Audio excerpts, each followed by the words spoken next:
আসসালামু আলাইকুম। আমি সজীব, আপনাদের সবাইকে আমার ইউটিউব চ্যানেলে স্বাগতম। আমি আজকে আপনাদের দেখাবো কীভাবে নদীতে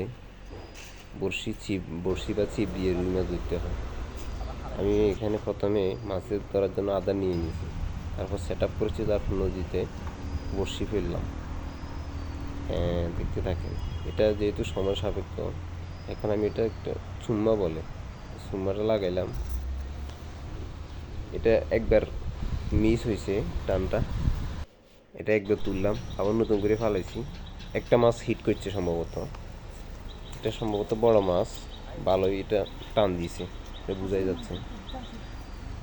তো এটা মাছটা অনেক টানতেছে, দেখতেছে অনেকক্ষণ মাছটার সাথে লড়াই করার পর শেষ এটাকে কবজা করতে পারছি। দেখেন, এটা একটা রুই মাছ। তো ভিডিওটা আপনাদের ভালো লাগলে লাইক দিয়ে চ্যানেলটা সাবস্ক্রাইব করে দিবেন। ধন্যবাদ।